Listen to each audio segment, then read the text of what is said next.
Udah? Oke, siap. Assalamualaikum warahmatullahi wabarakatuh.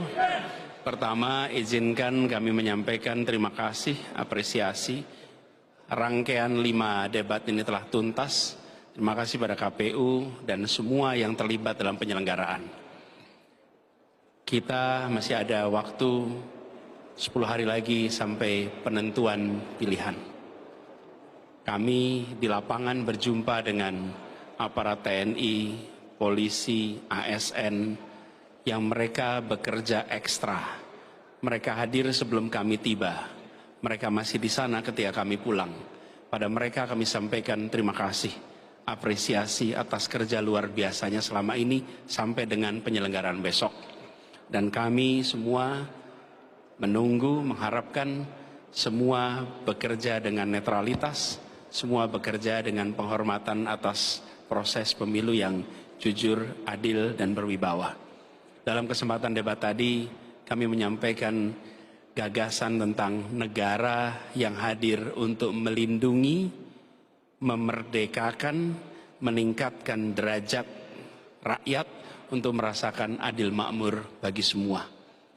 Kami ingin negara hadir dengan rasa cinta kasih, Rahman, Rahim, welas asih yang merangkul semuanya, memberikan rasa tenang kepada yang paling lemah, memberdayakan yang di tengah, dan mengayomi juga bagi yang besar.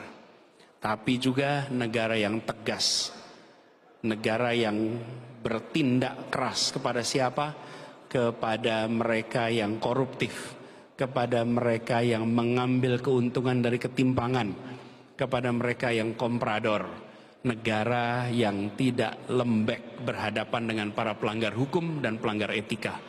Itu yang kami sampaikan tadi, dan kami berharap rakyat Indonesia pada tanggal 14 Februari besok akan memilih dengan menggunakan hati nuraninya.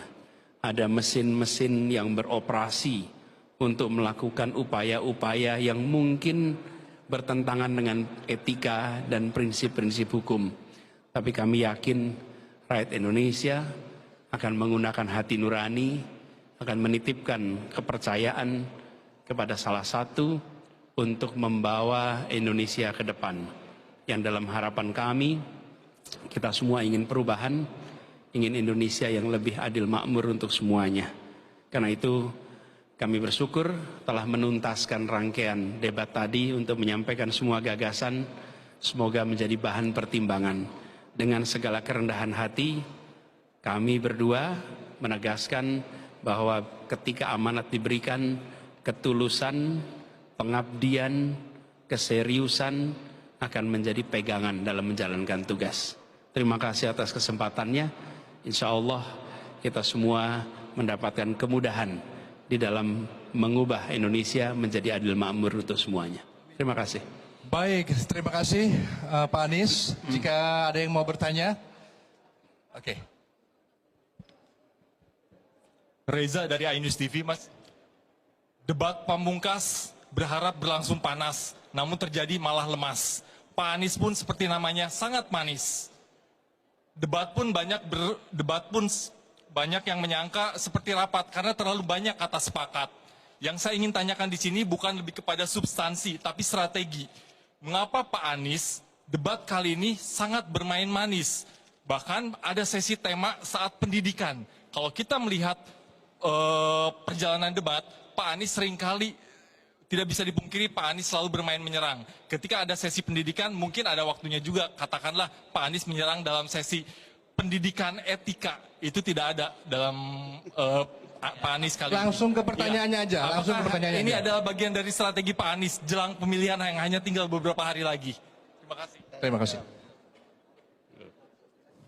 Ya, saya jawab. Debat ini kan yang paling penting adalah tujuannya.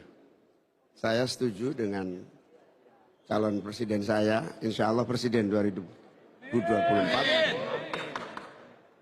Hasil perjalanan panjang hampir setahun ini, ketemu bersalaman dengan semua orang itu, kesimpulannya negara tidak boleh cuek, pemerintah tidak boleh abai, negara harus memberikan sebanyak-banyak kebutuhan rakyat terpenuhi sehingga negara tidak boleh berdagang, pemerintah tidak boleh berdagang dengan rakyatnya. Nah, itu clue pertamanya. Clue yang kedua, kesimpulan debat ini coba renungkan sampai malam nanti. Pak Prabowo, Pak Ganjar, dua-duanya sudah bergeser, setuju perubahan. Coba renungkan aja nanti malam. Saya nggak ngarang ini. Lihat setiap elemen kalimat yang muncul di akhir ditanya jawab dan di akhir kesimpulan. Kami merasa sangat berhasil karena pada dasarnya Pak Ganjar maupun Pak Anies sampai Teluk Dewi itu setuju perubahan. Itu. Yang ketiga, kita bersyukur Mas Anies hari ini mengeksplor semua kebutuhan mendesak kita apa? Pemerintahan yang welas asih, pemerintahan yang memberi jawaban atas persoalan, pemerintahan yang tidak mengabaikan problem yang dihadapi rakyat. Itu tujuan utamanya. Kalau soal selepet-selepetan saya kira bukan tujuan. Itu hanya ya gimmick saja. Baik, terima kasih Gus Imin. Kita masih punya satu pertanyaan lagi. TV penyelenggara. 3 menit. Izin Pak, Kezia dari TV One. Menurut Bapak, apa pendapat Bapak mengenai kekurangan tenaga kesehatan yang ada di daerah-daerah saat ini dan bagaimana mengatasinya? Menurut versi dari Paslon 01, seperti apa? Terima kasih. Ini pertanyaan panel debat lagi. Gini, ketika kita berbicara tentang kekurangan, maka pada saat yang bersamaan kita menyaksikan kelebihan. Jadi harus memperhatikan distribusi yang merata. Tempat yang kelebihan dibuat regulasinya agar bisa mengisi tempat yang kekurangan. Jadi meskipun kita nanti harus lihat per bidang, per spesialisasi, itu harus lihat datanya. Tapi intinya adalah kita menginginkan 2, soft infrastrukturnya, tenaga medisnya, dan hard infrastrukturnya, fasilitas kesehatannya, dua-duanya harus merata. Prinsipnya itu kira-kira.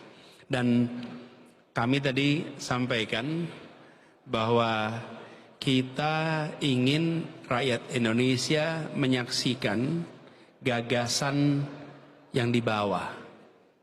Dan gagasan inilah yang rasanya tadi kami sampaikan semaksimal mungkin dipahami dengan baik oleh rakyat Indonesia yang menonton debat tadi.